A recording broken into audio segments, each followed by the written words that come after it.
Vamos lá. Em continuidade à análise que estamos fazendo na MP 927 de 2020, chegamos agora ao capítulo 9. O capítulo 9 que trata especificamente do FGTS, do diferimento, do recolhimento do Fundo de Garantia do Tempo de Serviço, o FGTS. Aqui nós temos a palavra diferimento, que não diz respeito à isenção ou deixar o empregador de recolher o fundo de garantia, mas sim uma possibilidade, consoante aí a medida provisória 927, do empregador realizar o recolhimento a posteriori, ou seja, em uma outra data.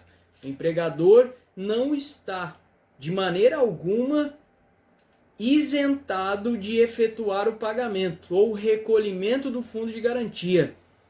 Consoante a Lei 8.036 de 90, em específico no artigo 15, nós temos aí uma obrigatoriedade para todos os empregadores, no 7º dia de cada mês, efetuar o recolhimento de 8% referente à remuneração do empregado.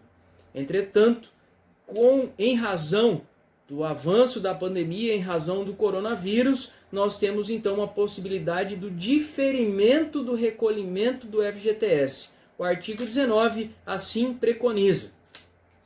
Fica suspensa a exigibilidade do recolhimento do FGTS pelos empregadores referente às competências de março, abril e maio de 2020, com vencimento em abril, maio e junho de 2020, respectivamente.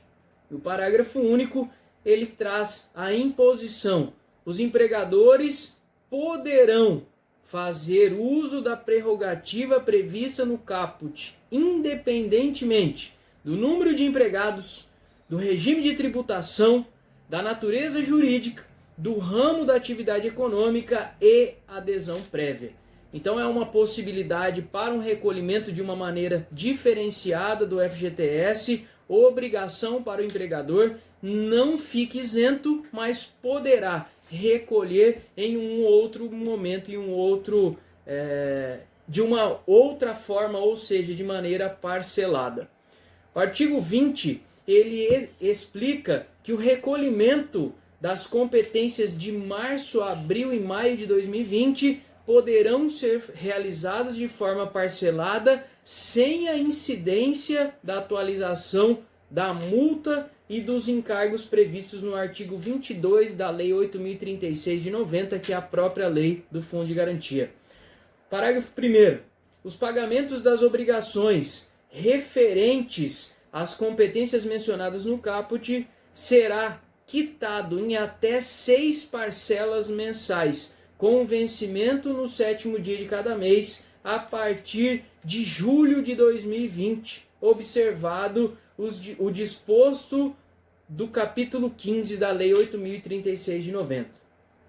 Para usufruir da prerrogativa prevista no caput, o empregador fica obrigado a declarar as informações até 20 de junho de 2020, nos termos de disposto do inciso 4 do caput do artigo 32 da Lei 8.012 e do Decreto 3048 de 99, que ainda observa o seguinte: as informações prestadas constituirão declaração de reconhecimento dos créditos delas decorrente, caracterizarão confissão do débito e constituirão instrumento hábil suficiente para a cobrança do crédito do FGTS. Os valores não declarados nos termos dispostos nesse parágrafo serão considerados em atraso e obrigarão o pagamento integral das multas e dos encargos devidos nos termos do disposto do artigo 22 da Lei 8.036, que é a lei do FGTS.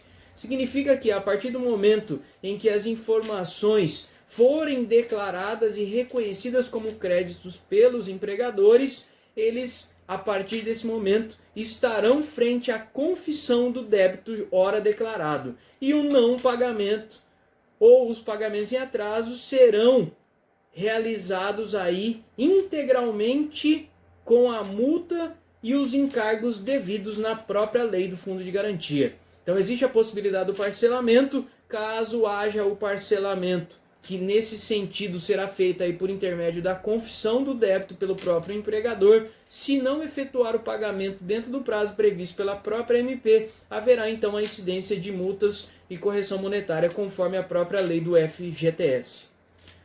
Na hipótese de rescisão de contrato de trabalho e suspensão prevista no artigo 19, fica resolvido que o empregador ficará obrigado ao recolhimento dos valores correspondentes, sem incidência de multa e dos encargos devidos nos termos do artigo 22, caso seja efetuado dentro do prazo legal estabelecido para sua realização, ao depósito dos valores previstos no artigo 18, e o parágrafo único, na hipótese prevista de eventuais parcelas vincendas, terão a sua data antecipada para o prazo aplicável ao recolhimento previsto no artigo 18. Então, em caso de rescisão de contrato de trabalho, havendo parcelas vincendas, essas vão se antecipar, devendo ocorrer aí a quitação consoante ao prazo previsto para a própria rescisão do contrato de trabalho.